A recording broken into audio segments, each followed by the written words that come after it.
What's up, studs? Kunal here, Bulls on Wall Street. Hey, I'm at my uncle's house in Jacksonville, Florida. Taking the baby to see my uncle. But we had, a lot of volatility once again today. I missed a good chunk of the trading day, but the market finished down about 5%. Guys, these days, up 5%, 5%. Did you remember 5% felt like a market crash, and now it's just the normal tour de jour, right? So let's talk about what's happening in the indexes and then what the game plan is.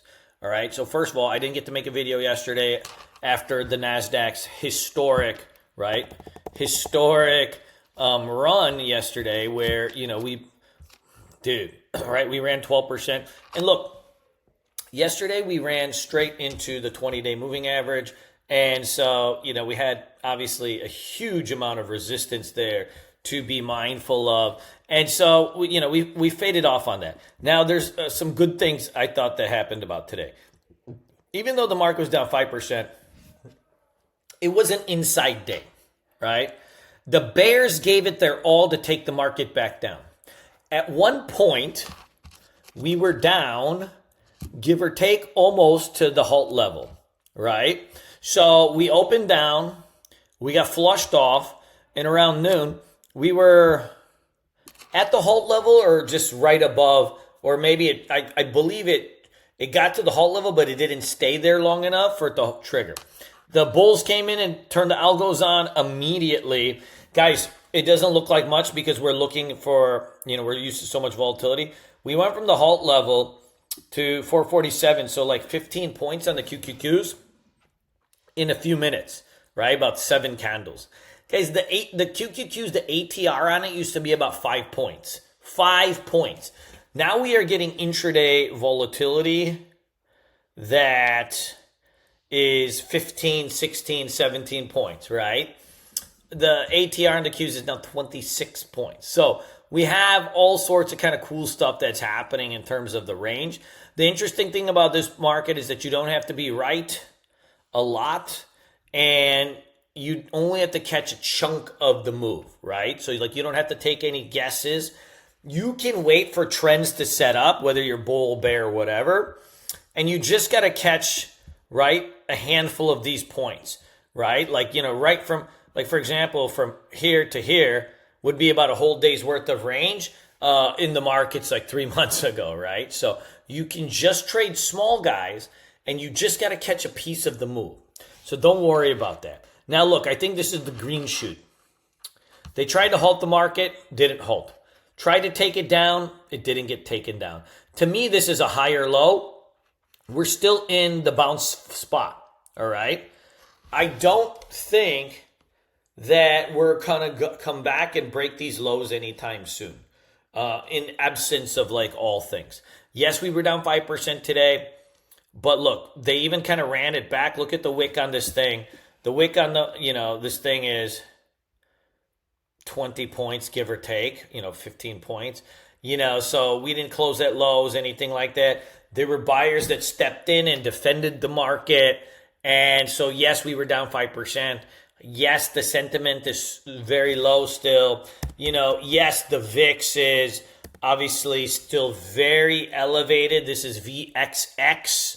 But my thinking is unless the VXX breaks this 90, then, I'm cautiously optimistic about the market. I think, they had their chance today. My thinking is this: the bulls had their chance today and they didn't do it.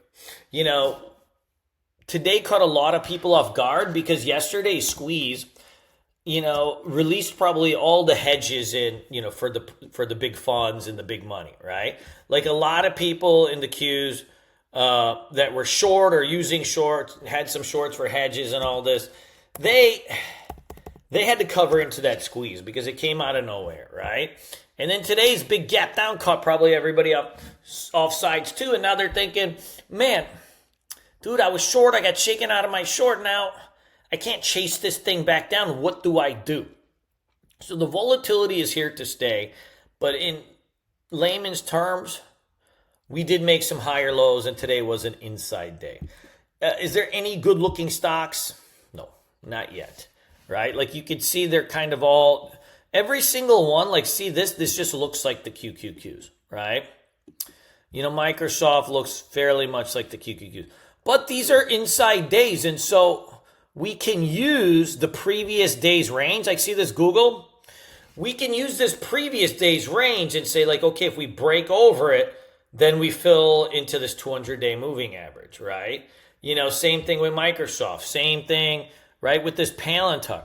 We had an inside day on this. And so, narrow range day, like if we could take out the previous day's range, then we've got ourselves like a little chance, right?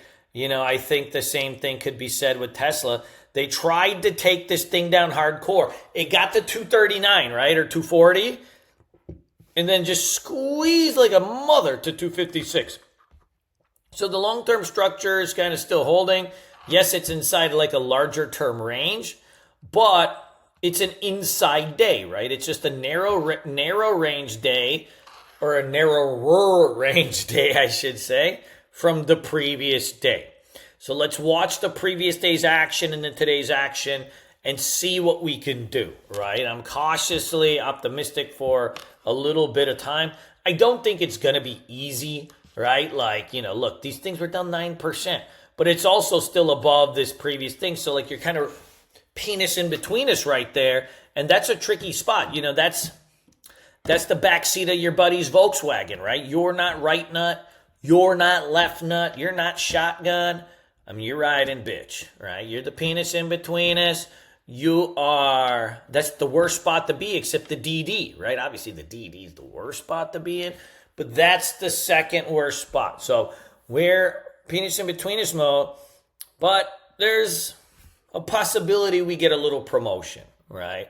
Market breadth is still really bad. Bounces typically last more than a day usually. Yesterday was a bear market squeeze. Yes, we are in a bear market, but that does not mean that we can't have some huge rallies to the 200-day moving average. It does not mean that there's not other, that we just always go straight down. I've traded a lot of bear markets since I've started trading in college days, which was 1999. But seeing a lot of bear market action here.